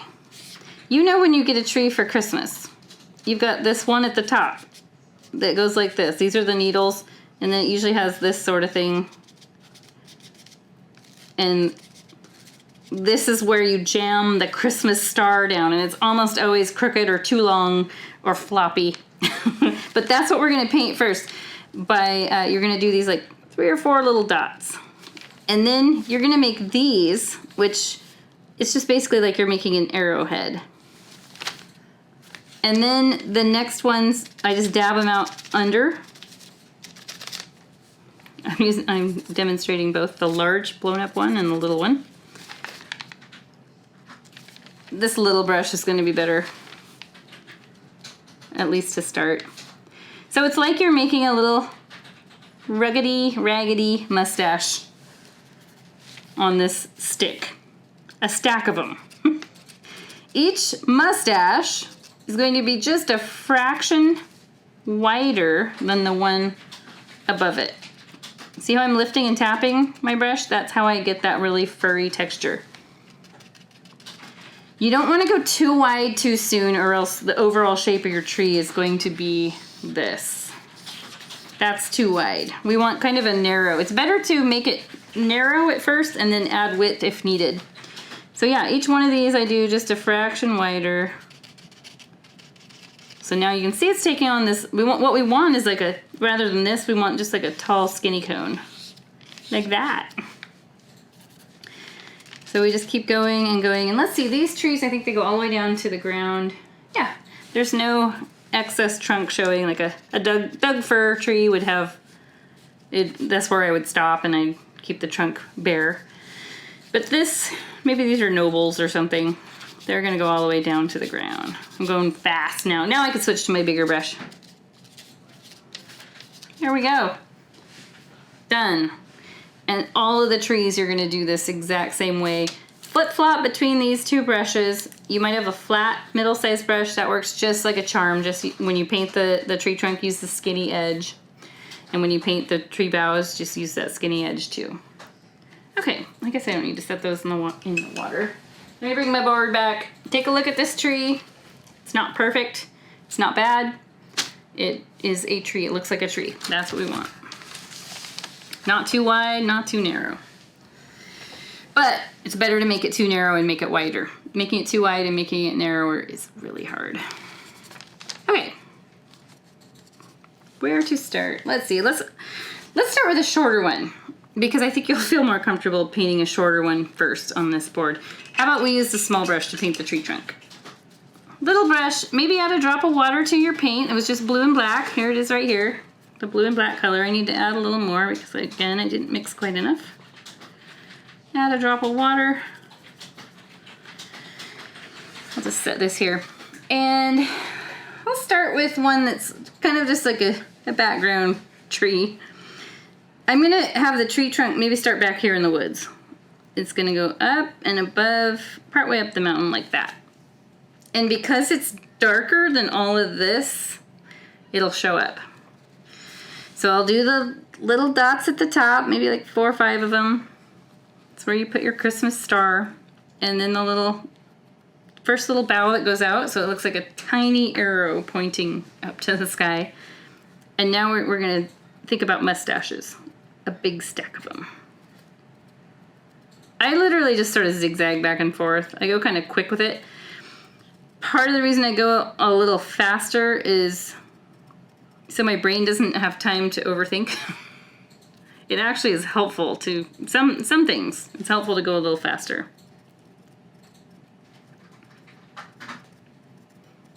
So each little mustache now is getting a little bit wider as I get down to the bottom. Don't feel bad if you don't master trees right out of the chute. They are not easy to do. If this tree looks like it's floating and you feel like it needs to be connected to this, I'll go ahead and do that. I feel like it could be fine either way, but I'll connect it to this just so that it feels more like it comes down to this hill here. There. One tree down, several more to go. So I did all this with my smallest brush. I think that was a good choice, being that it's not a huge tree. I'm just gonna make some more just sort of unimportant background trees, and then we've got the tall one, and then we've got a couple down by the, closer to the fire. Let's see. I try to make them different heights. So this one I'll either make a little shorter than this one or a little taller. My brain wants to make it a little shorter, so I'm gonna come from the sky down. Some people like to go from the ground up, it doesn't matter. A few little dots at the top, a little tiny mustache there. And just start adding them in. Make sure you're lifting and tapping, like your paintbrush is a little sewing machine.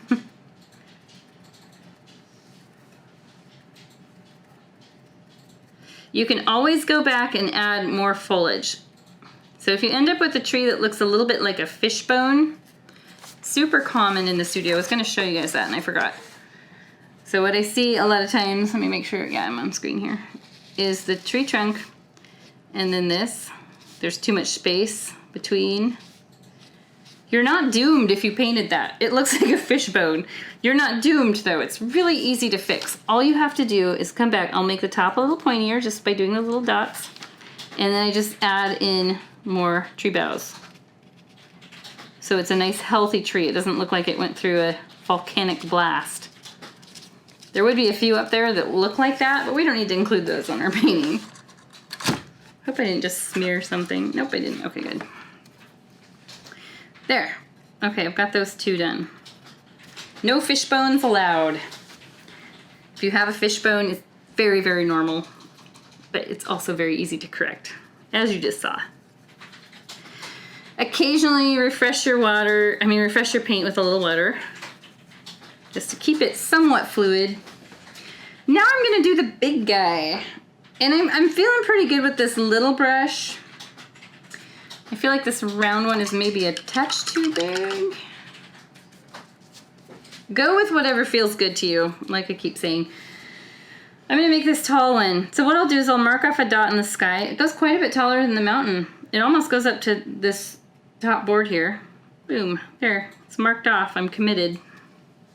And then I'm going to bring it down as straight as I can. Can lean a little. Right to there. So I used my medium-sized brush for this, but feel free to use the small. I am going to use the small one to do the tree boughs. Here's my little dots and my little arrow head. My tiniest little mustache at the top. And just do the exact same thing you've been doing. This one's a little bit larger scale, so it's probably closer to the viewpoint here. You're the viewer, you're standing here looking at this image. This tree is closer to you. So by making it larger, it really gives that illusion. Oh, I went really wide, really fast. So I'm committed, I guess. Maybe. Or sometimes there can be a wide one above a narrow one. It happens. Nature is a funny thing. HOAs don't like nature. I'll tell you that. We live in one. I've lived in an HOA for 17 years. And they don't like the natural occurring weeds. We get letters for those. I had a friend who was he grew plants for natural landscaping, so native plants. And he would always say, it's only a weed if you think it's a weed. It's only a weed if you don't like it. So I don't think that would go over with the HOA, having like dandelions in your yard and be like, well, I don't think it's a weed. I think of it as a flower, so it's not a weed. I don't think they would like that. All right, I like that. I like the way this tree looks. I could, just looking at it again, I could add maybe a few more tree bough things here. But that one turned out likable. If you have room, you can squish a little one in here. I know on the original there is a little short one here. I'll just go for it.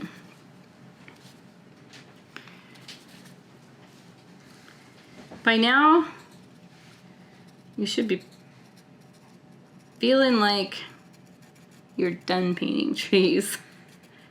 But we just have a couple more to do. The trees that are a little bit closer to the fire, but like not super close, because we don't want like a big bad bonfire happening. We want to keep those separated. So I do have a tree right about here, and it does cross over into the mountain area. It's a little shorter than this one. I think I'm going to do it right here.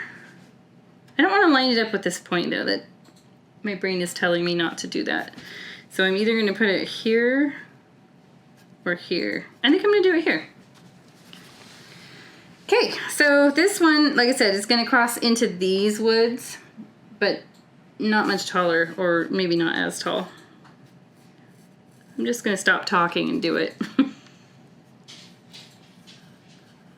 Okay. Oops, I must dip that in my water, my drinking water. I feel like that looks pretty good for where I want it and what size I want it. I'm gonna refresh my paint with a little water as it dries out. Dots at the top, little tiny mustache, and then work your way down. We don't have many more of these to do, like probably one more. You can always go back a week from now, a month from now, and add more trees. I don't usually paint any kind of finish over my wood boards I've painted, although I did make mini coasters. Like I have a mini coaster of this one. It's about this big and it's so cute. It's just this painting scaled down. And I did paint glossy Mod Podge for the top of that, which is weird at first because it's kind of milky when you paint it on, but then it dries clear.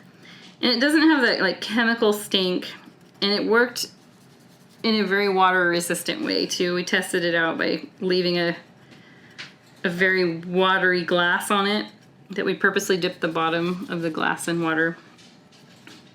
Not that you'd be using this as a coaster, although you could probably.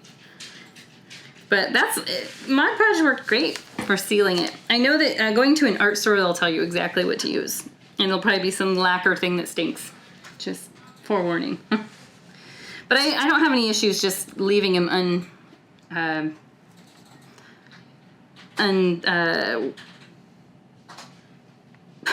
stained, not sealed. That was the word I was looking for. I've been painting too long today. Okay, one more tree. My mind is telling me one more tree would be good. Not super close to the bonfire. I feel that's getting a little scary. So I'm gonna pop one right here. And you know, it's gonna be a little taller, right? I'm gonna have it go about this height.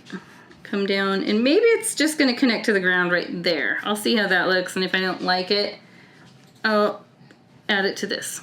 Dots at the top, mustache, more mustache, more mustache.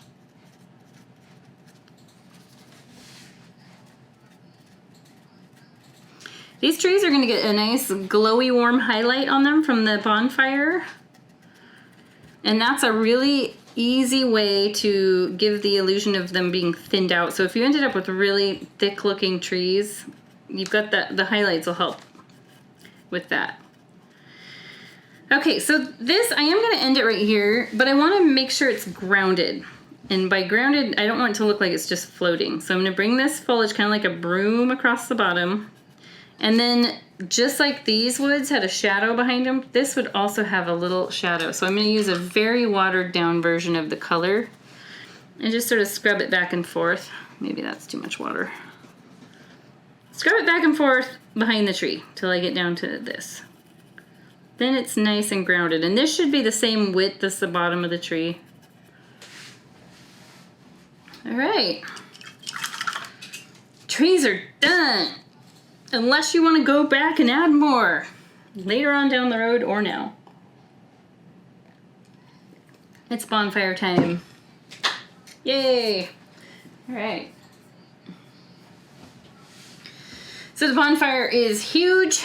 It is right here lined up with this. So it starts down here, and the very top point of it comes all the way up in here. There's some little sparks coming off of it. If you prefer a smaller one, you could have it come to here. Or even smaller, it's up to you. I did like the height, just going right along the west coast here. It did look pretty cool being super tall. And there's something about the bonfire shape that reminds me of Van Gogh's Starry Night. How on his, actually this could be technically a kind of weird little Cascades remake of the Starry Night, because we've got the stars, we've got the hills and the trees. We don't have a village, thank God, that would be hard to paint. But in Starry Night, there's a big cypress tree, an Italian cypress tree right here. And that is the shape of our bonfire. So it does sort of mimic that whole Starry Night theme there. And you could add a moon if you wanted to. That would be kind of neat. Trace a quarter or something so you get a nice circle. Or if you really want to challenge yourself, do a crescent moon. But let's go with the bonfire. Now we're finally going to use our orange and yellow, and the very center of the fire is white hot, so we're going to use white for that. You can just follow along with what I do. Brush-wise, just thinking here. You might change your water. I just thought of that. Paul, I'll help you grab me. There's a mug right here, and if you just want to fill it up with clean water, that would be awesome. Because we want our bonfire to be sort of untouched by the bluish, so it just really stands out and doesn't turn green in any way. We're going to use these two colors.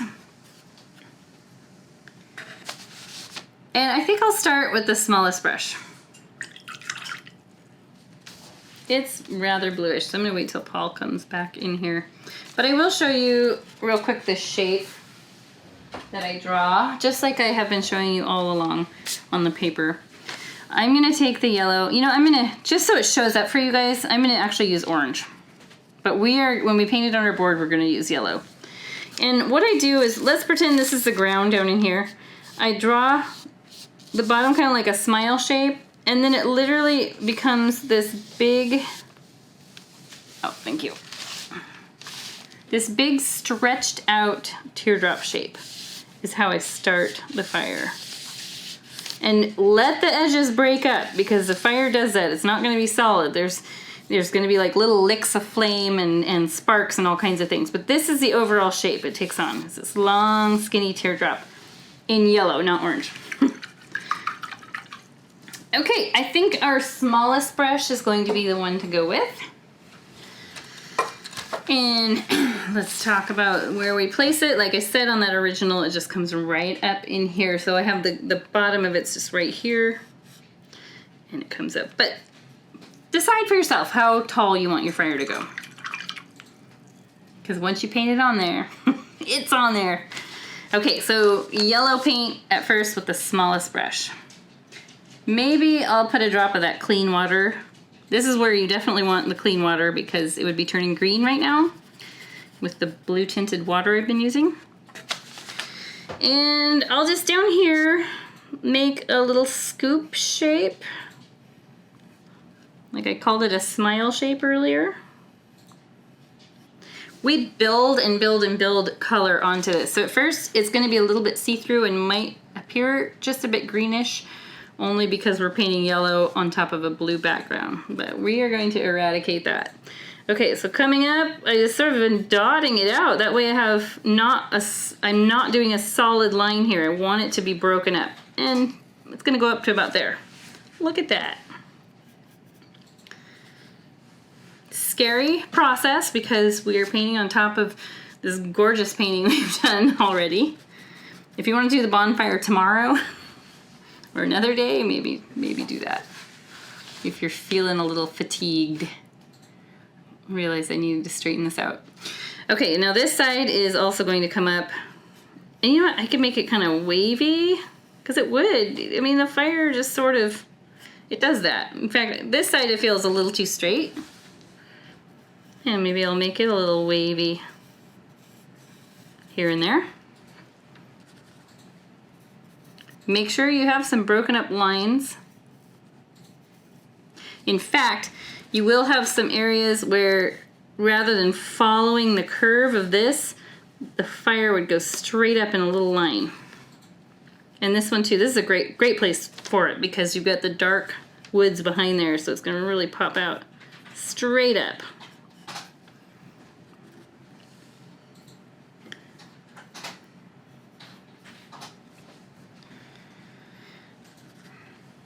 So we're not, you know, we've got it just sort of put in here like a ghost layer. Not fully committed yet. Well, we are committed, but we're shaping it out.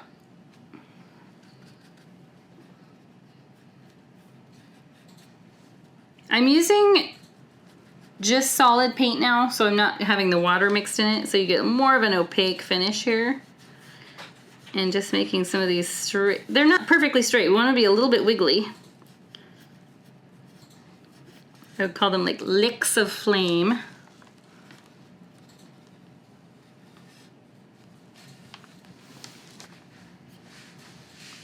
And now I am actually going to fill the whole thing in with the yellow, even though it gets a white center. I'm going to use my medium-sized brush for that. So wash it off in the clean water if you haven't yet, because it will have a little bit of a blue tint to it. Dry it off really good. That's also going to help take out any extra paint pigment. And just dip it right in the plain yellow, no water mixed in. Let's put some thick paint on here. This will help eliminate any greenish cast that might be there.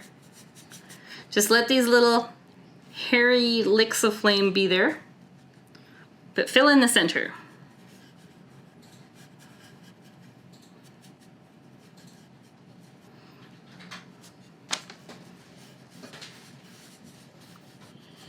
So growing up, my dad always had hot rods he was working on, and he has one now that he puts in car shows and stuff. And I used to watch him paint flames on the cars, and it was so cool to watch because he was an artist as well, like me, and his art was in doing cars and painting, doing the paint jobs on classic cars and whatnot. But the flames were so cool to watch. He would tape them off with this really thin tape. And then he would airbrush them so they wouldn't be just one solid color. It would be like his truck right now has, if I remember right, it's crazy colors you wouldn't think. His truck is black, and then the flames are like fuchsia going into bright green. There's a definite art to that. I don't know if I could do that. I've never worked with an airbrush, not once. Maybe I ought to try it. So I've got like where it made a thick little glob of paint here in the crevice, and I'll just scrape that out with my little brush because I didn't like the look of it. Now you can use choppy brush strokes here. A fire is not necessarily going to be a smooth thing. It's constantly moving. And we will, you know, we're going to put like fire logs, and I'm just looking at the original here. We're going to be good. We're going to put fire logs to ground it so it's not just like this teardrop of flame. Anytime you need to switch to the littler brush to get around any weird edges, please do so, especially when you're working at the edge of the fire.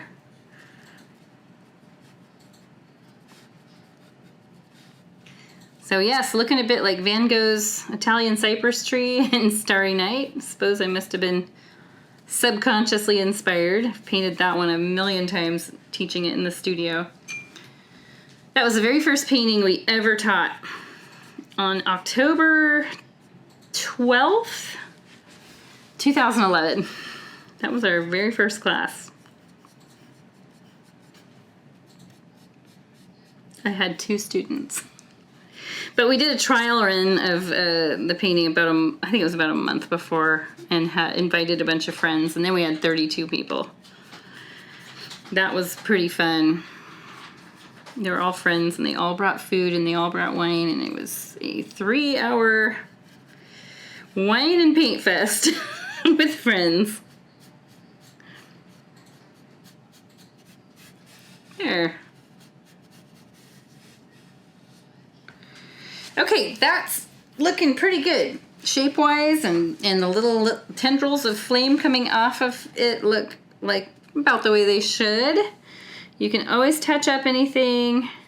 That you'll notice little things later on that you maybe didn't notice before. And that's where you touch up. I want to get a bit of a glow around the base of the fire on the ground. It's also going to kind of do this circular thing. Like, remember earlier I called it an oval, even though it technically wasn't really an oval because we were kind of scribbling back and forth.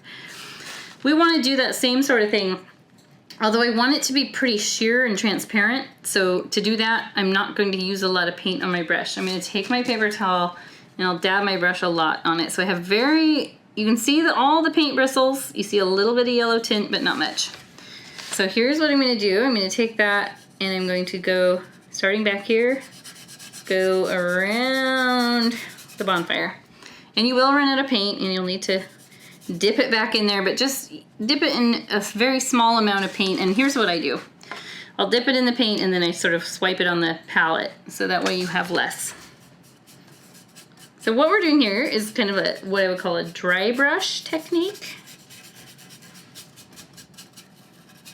So you'll hear kind of scratchy noises because we don't have any water mixed in our paint. It's not super fluid.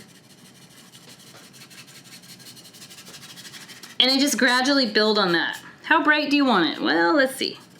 It would be pretty bright. But I also like to see a bit of this turquoisey blue ground around it too.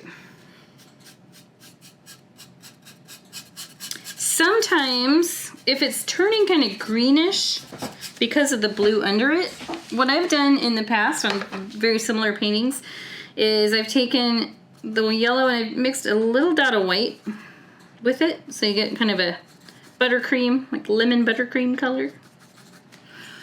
And again, you want less paint on your brush, and it actually works really good for keeping it from being too yellow. I like having bits of this lighter white mixed with yellow mixed in here with the warm plain old yellow. And it would come up close to the fire too. I know for some reason I seem to be avoiding the fire, but it would be right up close. There. This you can bring all the way down to the bottom of the board if you want. I probably called it a canvas several times. You can tell I'm used to painting on canvas. I guess technically it is our canvas. Let's see. That looks decent. I like it. Yeah, that's about where I want it to be. So you can see a little bit of the Bahama blue through it, but definitely yellow glow. Yeah. So we are going to use more yellow and white. I just showed you how I mix that right over here, which is gone. Let's scrape off some yellow and about the same amount of white, maybe a little less white, so you get that same kind of lemon buttercream color. And let's add that to our fire here and there. So we have just another, and I'm just streaking it in there. This will just give us another level of yellow in there. This would be the hotter parts of the fire, but not the hottest. The hottest will be that white core that we put in there later. And I feel like the bonfire, as I'm painting on it, you may notice this too, unless you pause the video. It is kind of wet, and as I try to add more paint to it, it doesn't really want to stick. In fact, sometimes it'll scrape off the initial layer of paint. And that's partly because I used really thick yellow paint, so it's not quite dry. So I'm going to leave the fire alone for a little bit, and we'll paint the fire logs in. And then we'll start working on the glow on the trees while this dries. Okay, let's use our middle-sized brush, and whether you have a flat or round doesn't matter. Let's mix a color. We want to make a brownish tone for the fire logs, and the best way, with all the colors we have on our palette, the best way to make that would be the black and orange. So put a little black there, scrape off a little orange. Make sure you save some orange for your bonfire. And a little more orange than black for sure. It makes a brown color. Look at that, magic.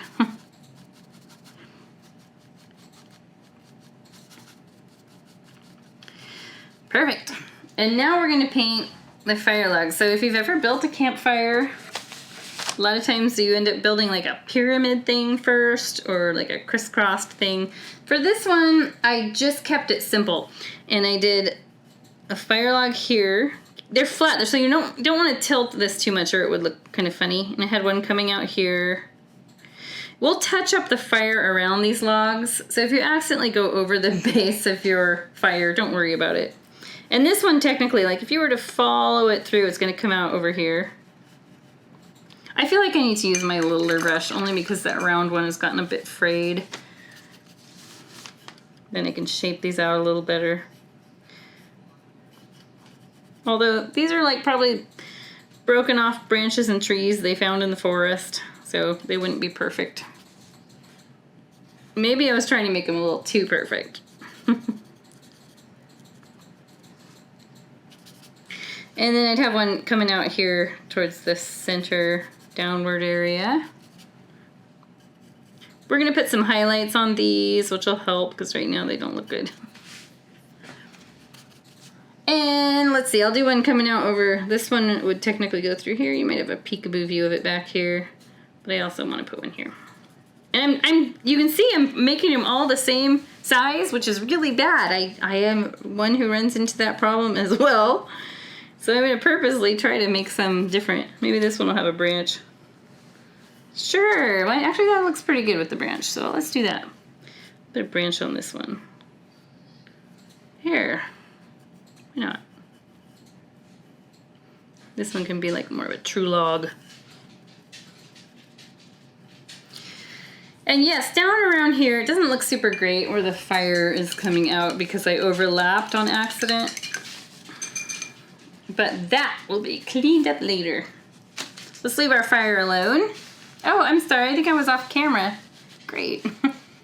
Where were you on that one, Paul? So I don't know if it was off camera when I was drawing those fire logs. I apologize for that. Apparently slid around. I tend to move things around as I'm painting. I'm like, oh, I'm gonna tilt it this way. But yeah, that was my impression of campground fire logs, and I put a few little skinny branches off some of those just so they didn't look too perfect.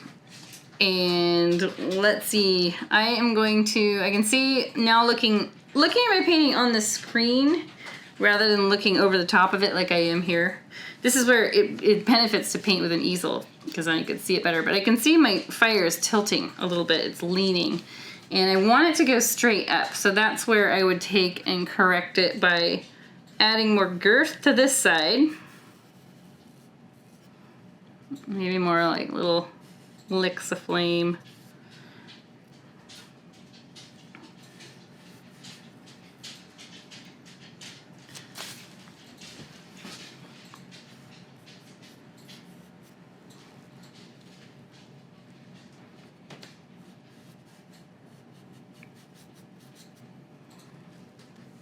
So it's what I'm doing here is sort of creating or trying to create an optical illusion of it not being so heavily weighted towards this area.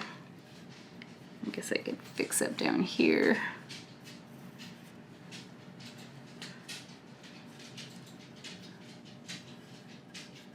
Balance it out.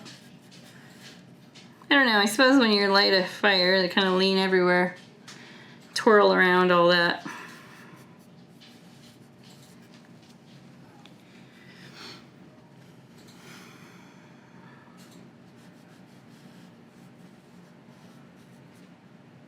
Okay, it's still leaning a bit. I'm not gonna stress about it. Let's leave our bonfire alone and let's highlight a nice warm glow on the left side of each of these trees and a little bit on the ground. And that's gonna really warm up this area because this is very, very cold. We've got all blues and blacks and grays over here, and then we've got this nice heated up color over here. For the highlights, we want to not use a ton of paint, and I want it to be a nice warm orangey yellow. So we're gonna mix orange and yellow. You get kind of a color I would call Sunny Delight. About like that. It really is like the color of the Sunny Delight orange juice. I could never get my mom to buy that. She just said it wasn't orange juice. And now that I'm a mother, I realize she's 100% right. Sugar water. It's so good. It's so good. Hey, I bet you could make like a beverage with that. Like, what could you mix in it? Vodka? Rum. Actually, it'd be really good with rum. Okay, go ahead to the store, Paul. That's what we're doing tonight. All right, so we're gonna add our nice warm highlights over here. I have a lot of paint on my brush from mixing. That's normal. Let's brush it off on either on the towel or on your palette somewhere. Let's start with this big guy way up here. And I'm gonna just add just a few little touches of this nice warm highlight. I want very little paint, so really try to wipe off most of it. And like I said, just this will kind of thin out your trees optically. And you can do that sort of little tapping motion that we did when we painted the trees, because that will further encourage the idea that these are pine needles and furry. If you do too much highlight, it's going to look like your trees are on fire. I've seen it happen. One of my instructors did it once and we laughed and laughed and laughed about it, because that's what we do. And so yeah, keep it subtle. Very little dry brush. It's like we're just doing a little tint. I'm gonna switch to my smallest brush because most of the rest of these trees are really tiny. I'm not gonna highlight this one. It's further away and behind this guy, so it's not going to get as much exposure to the fire. And let's get this guy. Already, too much paint.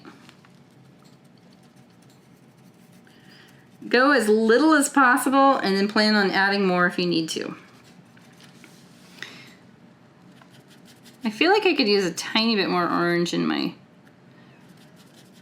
Sunny Delight color.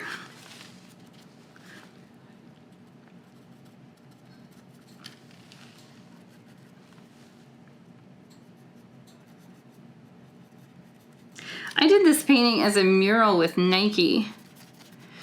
I'm just remembering it now as we're doing the highlights. It was really fun. We did it on canvas, and I think there were 8 people, and each one got a small square of canvas.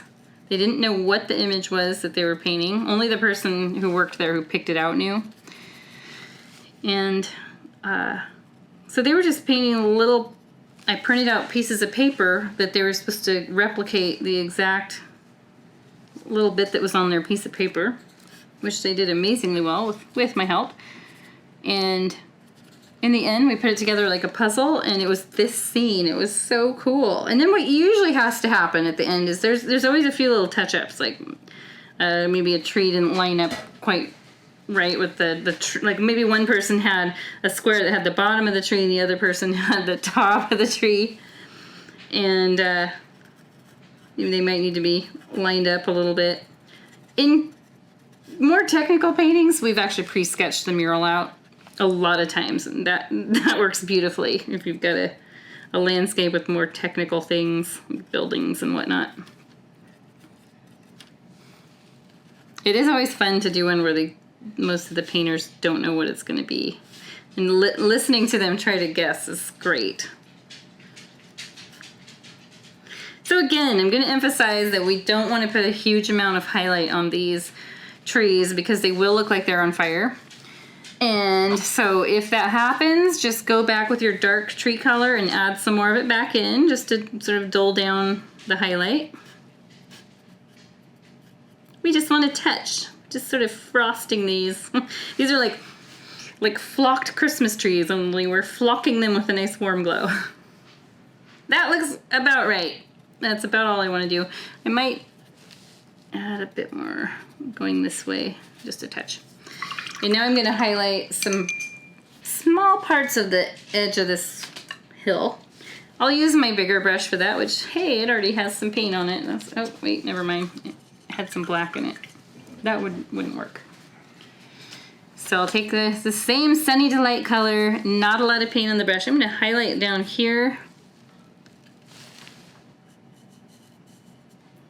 This part, you can use a little more paint because it's not going to look so much like the ground's on fire because we're not actually drawing a fire shape.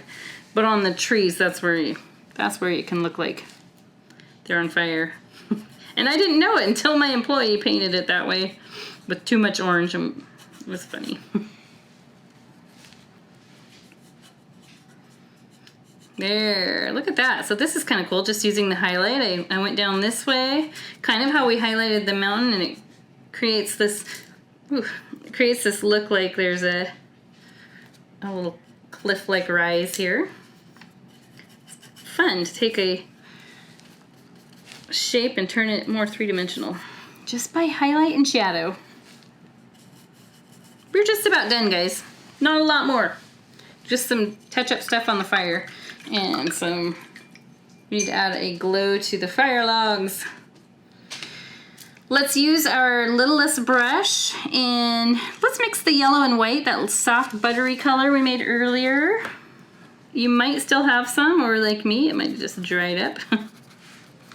And I don't want a lot of paint on the logs for highlight, so I'm just gonna sort of brush it around until I run out of paint. And then I'm gonna take, so the fire's gonna highlight the top edge of these.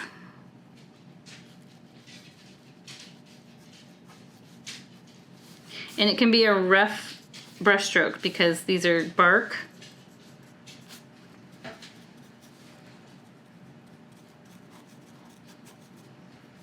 You can add a bit of orange to that color. Hey, it looks like orange sherbet.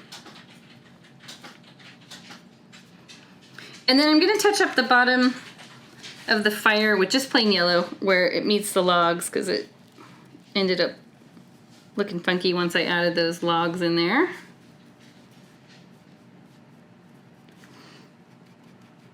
So I know when I drew the fire on, it was a scoop. When you see a fire in real life, it doesn't do that. So I'm gonna sort of spread the fire out just a bit on these logs.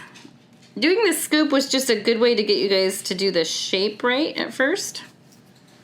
But technically, it's just gonna kind of spread out on these.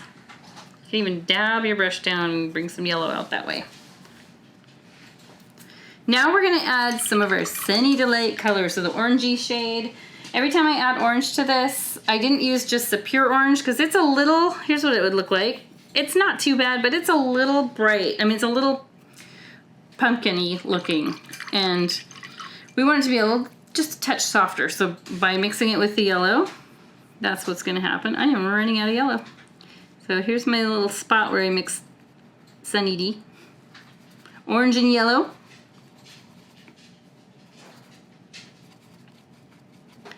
And go ahead and let's do this. These orange parts, I just do some streaks on the sides because the middle is going to be white. Pretty much on the sides. I mean, you could add a few streaks towards the middle, but for the most part, it's just going to have this nice big bright white area.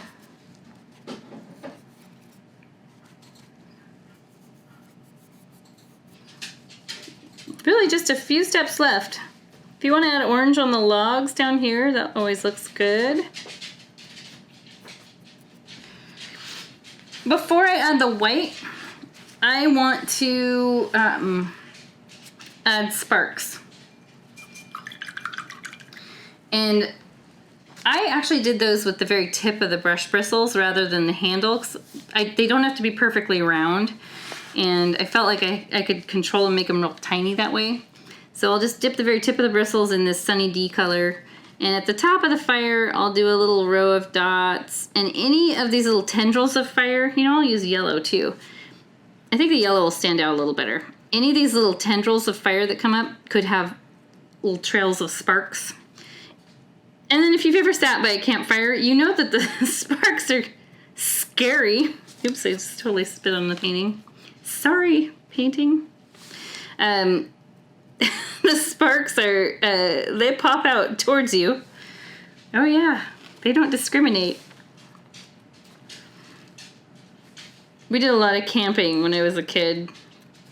And it was always like, campfire, the smoke's blowing in your face no matter where you are. It's gonna blow in your face. I remember all my uncles would always say, you know, smoke follows beauty. I always thought that was really funny. Good memories. I have a lot of great memories of camping, but yeah, the sparks flying out of the fire straight at your face, that's not one of the good memories, and that does happen, so feel free to make a few of those that are way out here. Just not too close to your trees.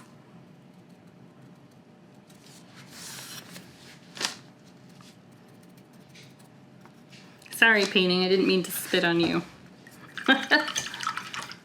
That is a one big epic bonfire, and it needs that white, hot core center. This, on the monitor, you can't really see my highlights in here as much. They are there. It's just, maybe it's just my monitor. Maybe on the actual YouTube video, which is, I'll watch on a different screen. The monitor up here on our wall is very old. In fact, we are getting a new one tonight. Okay, so white hot center. I'm gonna use my medium-sized brush, and I use very thick white paint, and I literally come right up from the bottom. And it doesn't have to be an even patch. Think of it like the shape of the fire, but it's just a skinnier, smaller, more centralized version.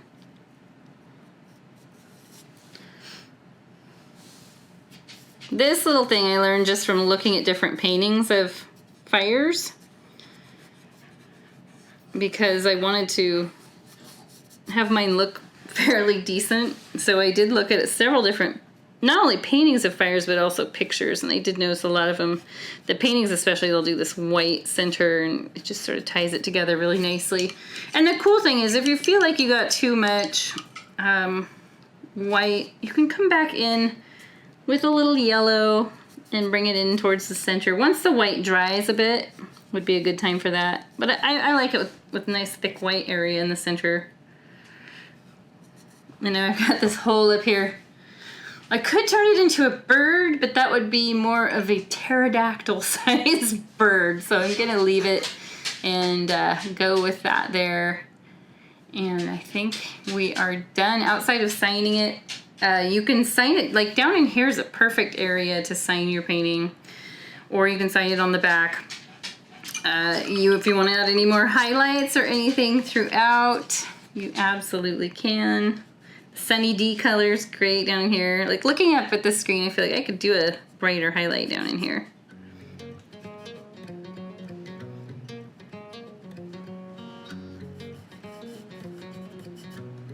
There, that's awesome. I like that.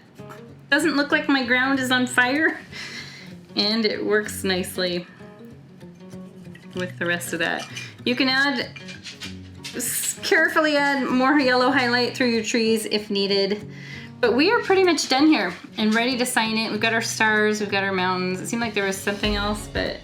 Oh, I know what I wanted to mention. On the original picture, there is a little thing here that looks like a log sitting there, but it's actually a gouge in the wood.